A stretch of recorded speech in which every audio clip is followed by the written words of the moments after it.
just like to introduce you to the Weinsberg Carabus.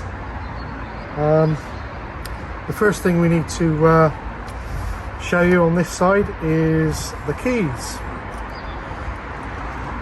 This is the main key. There's the unlock button for the central locking at the front and for the side and rear door there. The centre button locks all of the doors. The small key that locks and unlocks the cassette toilet and the lock-in water cap. The spare key hasn't got these automatic buttons on, it's just a basic key. On this side we have the canopy. Before you wind the canopy out, you need to sort of decide whether it's safe to do it. If it's very windy, or it looks like it's going to be very windy, you're probably better off not winding it out. And when you've got it wound out and it starts to get windy, wind it straight back in, and don't leave the vehicle unattended with the canopy wound out, because wind could blow up and damage it.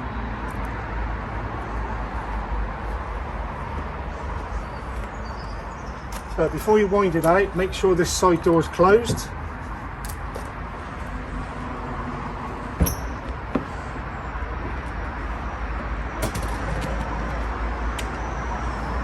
And you have a handle with the unit supplied. So you hook it into the mechanism there. Make sure it's a nice angle like this. If it's too shallow an angle, you could knock the paintwork. So nice angle, and then just wind it out. You can wind it out just a small amount like that, or you can wind it out as far as you need to. So when you've got it wound out to where you want it, you have two legs, one at each end, and they just pop out like that, drop down, and then you undo this here, raise it to the height you need, obviously the other end as well, to get it nice and level. And you can also peg it down if you need to at the bottom. When you're ready to pack it away, just release this, relocate the leg,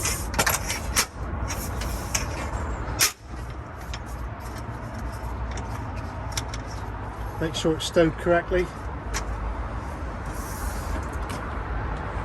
and then you just wind it back in again.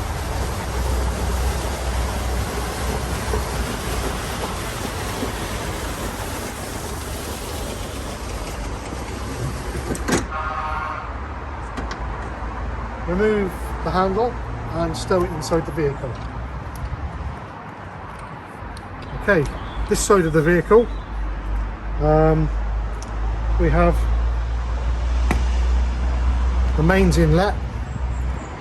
Of course, all the mains services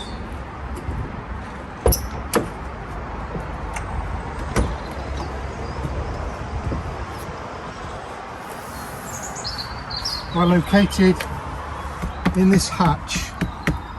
You lift this hatch up and you've got your mains consumer unit and all your 12-volt fuses. They're all located in the one area, so you don't have to go looking around the vehicle for different things. It's all in one area.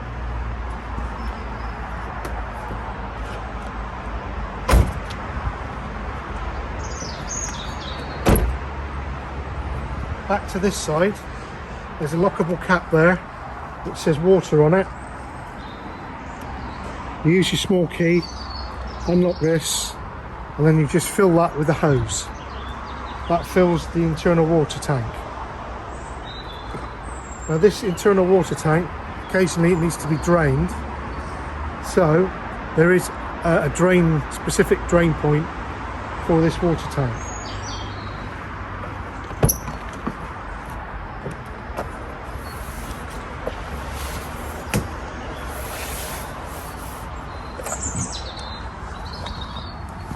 There's a tap there.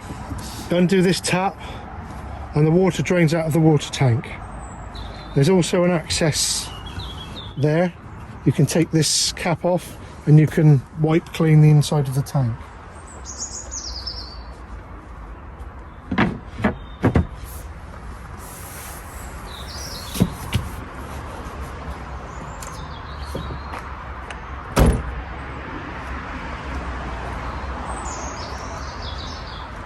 Here we have the cassette toilet.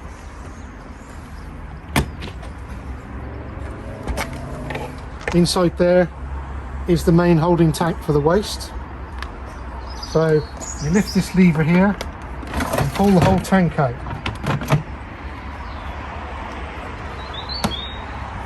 Now usually there's a cap on there, so that cap has to be secured, otherwise all the waste will slop out. So release the handle. You can transport it to the waste emptying point.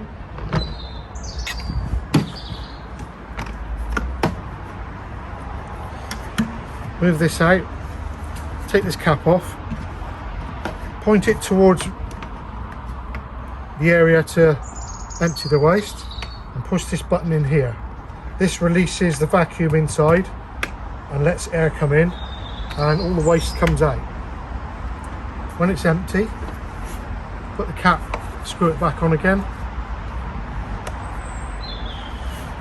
If you wish to put chemical in this tank, the easiest way I suggest is just flip that out of the way there, flip that open, and you can put your chemical in there.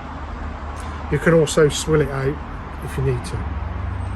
Make sure it's closed nice and tight, and this is airtight and it won't let any of the horrible smells out. Just locate it back in, make sure it's clicked in nice and firmly.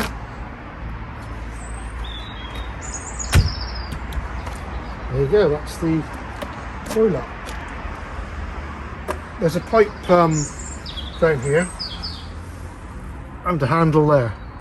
That handle, you turn the handle and that opens the valve to the waste tank, which is underneath the vehicle. So when that's full and it needs to be emptied, that's how you empty that.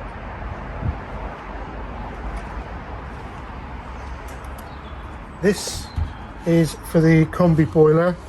It's the flue where all the exhaust gases come out. So you need to be careful not to block that with anything. And you've also got a switch mounted on the window, which is a safety device.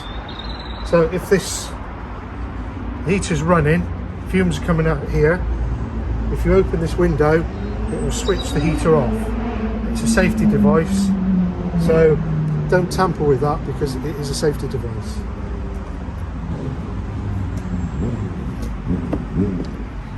This is where you put your diesel fuel in. So you unlock that with your ignition key and fill your diesel there. Obviously you take the cap off. This cap here is for topping up the AdBlue.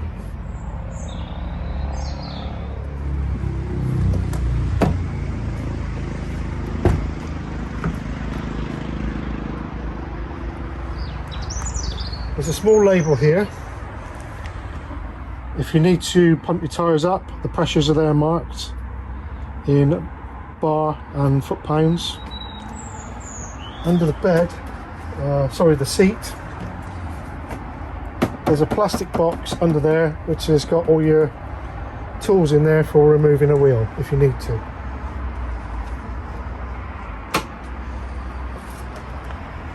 This lever here, pull that down and it releases the bonnet.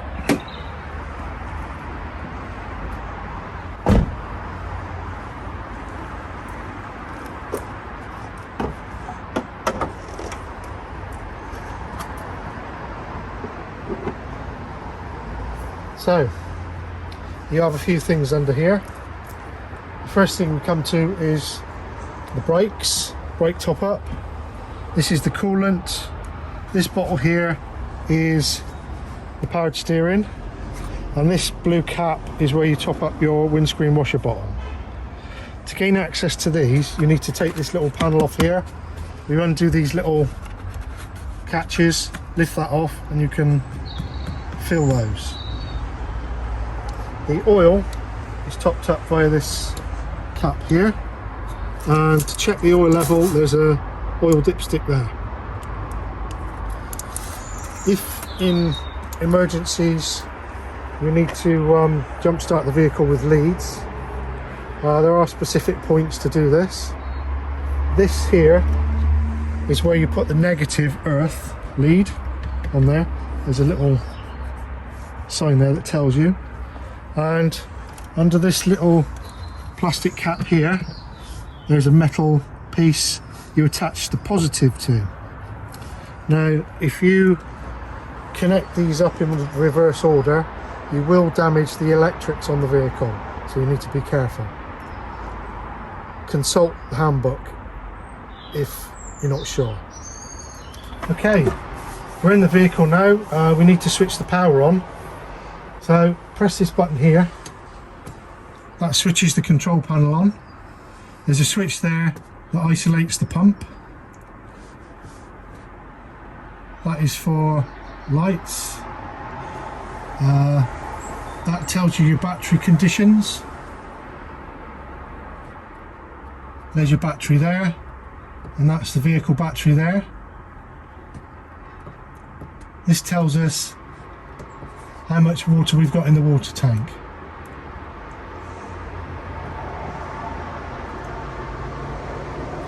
These controls are for the heater, the combi boiler, so it runs off gas only. So to work this, we've got the central position is off. If we want to use just hot water on its own, we can go click there to 40 and click there to 60. Two different heats for the hot water. These two here, the first one, that switches the heating on, and it heats the hot water as well. And if you want hotter water, the lower one. The green light will come on if it's running. If you get a red light come on, it's failed to light. So you're going to need to just check that you've got the gas switched on the gas bottle, and you've got gas in the gas bottle.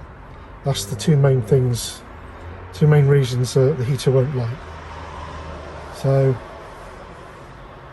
just check those, and then just try relighting it again, and it should fire up okay.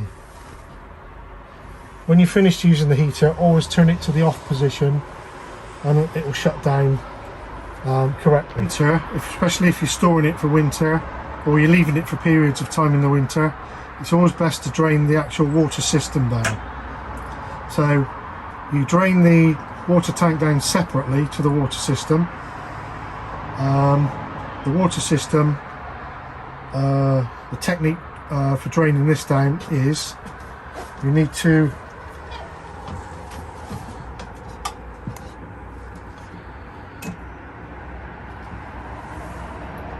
make sure the pump is switched off, open the taps, the kitchen and the bathroom taps, leave them open, and you have a drain down valve mounted by the heater.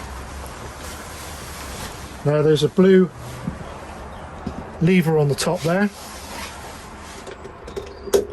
so this is in the set position to use it when you want to fill it up. So when it's all full of water, it will be in this position. So to drain it down, switch the pump off, open the taps, click that, and the water will drain out onto the floor. Just leave it like that until you're ready to use it again. When you wish to fill it again, make sure the lever is across there, and there's a blue button at the base there.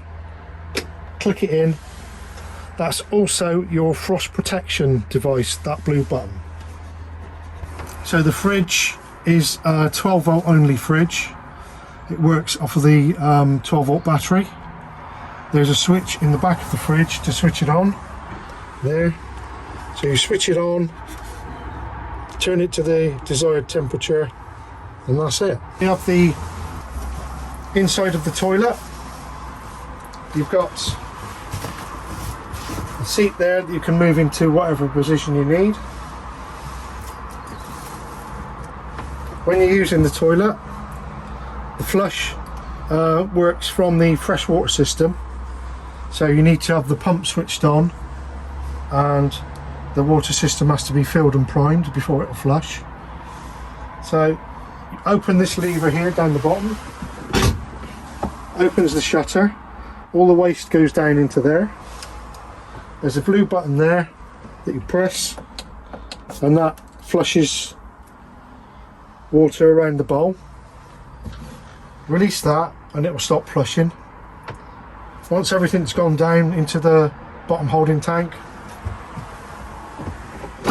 close it up and it's all airtight. Okay, I think that's about it really. If you've got any doubts about any of the equipment or how to use it, please consult the manual. It's always useful and it explains very well all the workings.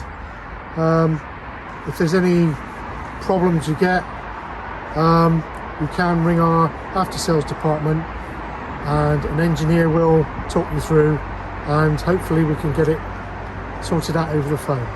Okay, from me, thank you and goodbye.